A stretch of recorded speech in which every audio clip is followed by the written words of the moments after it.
So now, of course, to help you along the way, I thought that the best gift I could give you today is to give you a few of my own personal ideas on how to be successful. And parents, I just want you to know, maybe you should close your ears, you should plug your ears, because maybe there are a few things that you maybe don't like what I have to say. But anyway, I can explain how I became successful and who I am today by going through what I call Dr. Schwarzenegger's 6 rules of success.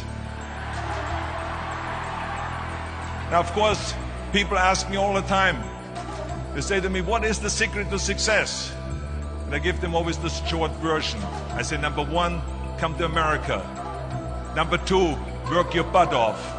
And number 3, marry a Kennedy. But anyway.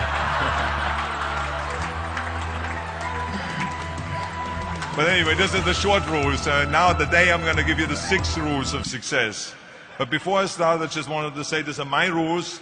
And I think that they can apply to anyone, but that is for you to decide, because not everyone is the same. There's some people that just like to kick back and coast through life, and others want to be very intense and want to be number 1 and want to be successful, and that's like me. I always wanted to be very intense. I always wanted to be number 1. I took it very seriously in my career.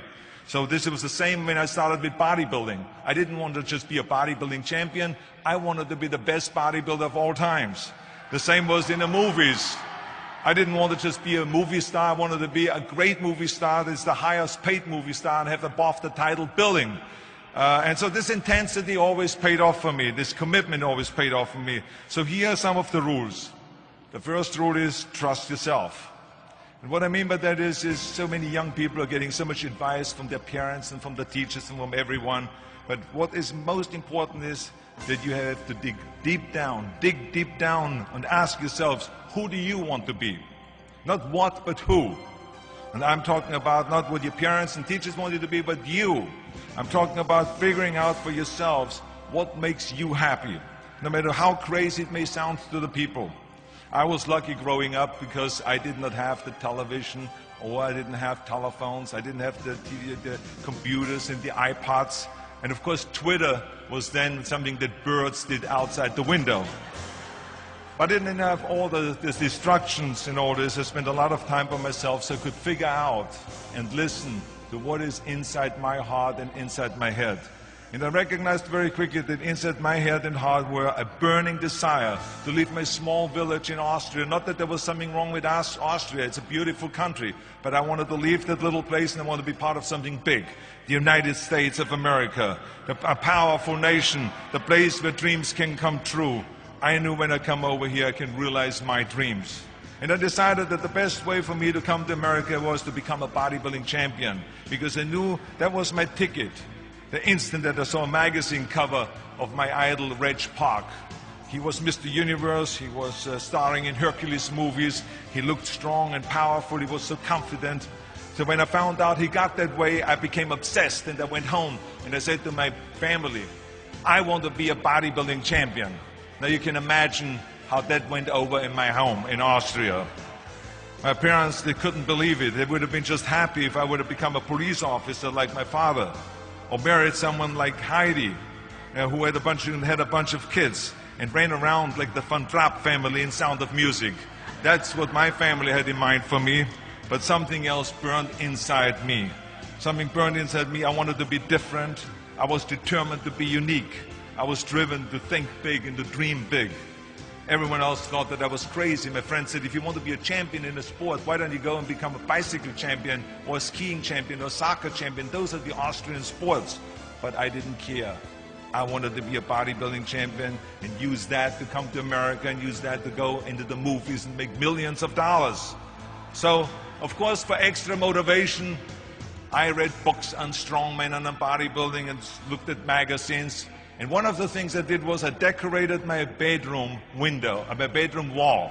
Right next to my bed, there was this big wall that I decorated all with pictures. I hung up pictures of strongmen and bodybuilders and wrestlers and boxers and so on. And I was so excited about this great decoration that I took my mother to the bedroom and I showed her. And she shook her head. She was absolutely in shock. And tears started running down her eyes. And she called the doctor. She called our house doctor. And she brought him in, and she explained to him there's something wrong here. She said she looked at the wall with the darkness. She says, where did I go wrong? I mean, all of Arnold's friends have pictures on the wall of girls. And Arnold has all these men, but it's not just men, they're half naked. And they're oiled up with baby oil. I mean, what is going on here? Where did I go wrong? So you can imagine the doctor shook his head and he said, there's nothing wrong. At this age, you have idols and you go and have those. This is just quite normal. So this is rule number one. I wanted to become a champion. I was on a mission. So rule number one is, of course, trust yourself no matter how and what anyone else thinks. And of course, rule number two is break the rules. We have so many rules in life about everything. I say break the rules, not the law, but break the rules. My wife has a t-shirt. My wife has a t-shirt that says, well-behaved women rarely make history. Well, you know, I don't want to burst her bubble, but the same is true with men.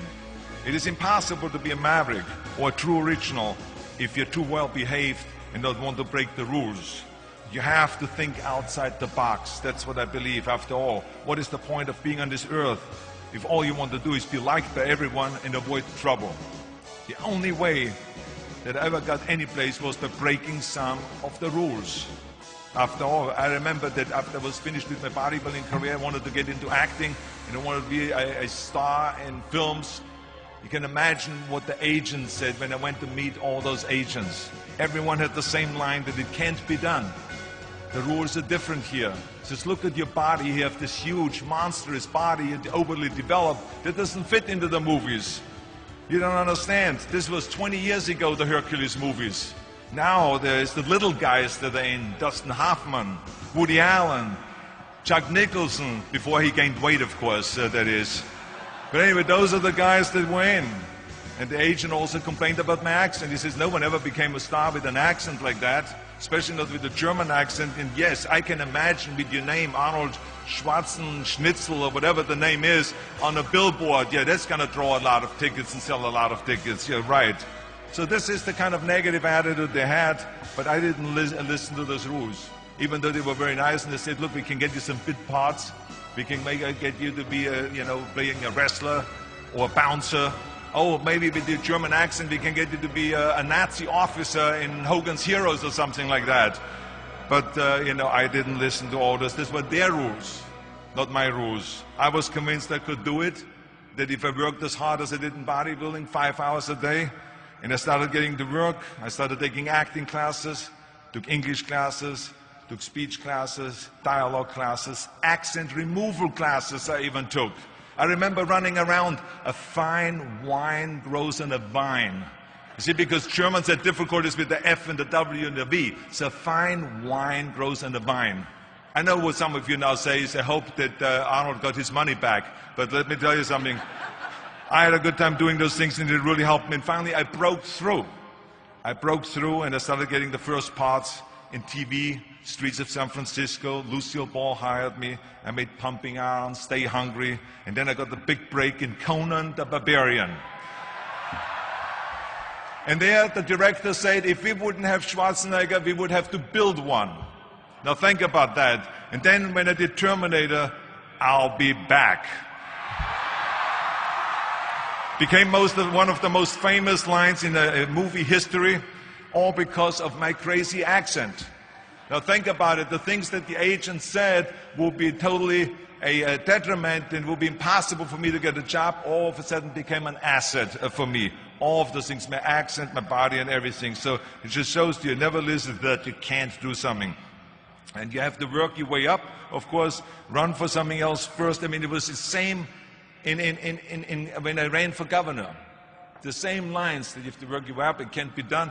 And then, of course, I ran for governor, and the rest, of course, is history. They said you have to start with a small job as mayor, and then as assemblyman, and then as lieutenant governor, and then as governor. And they said, that's the way it works in a political career. I said, I'm not interested in a political career. I want to be a public servant. I want to fix California's problems and bring people together and bring the parties together. So, like I said, I decided to run. I didn't pay attention to the rules, and I made it, and the rest is history.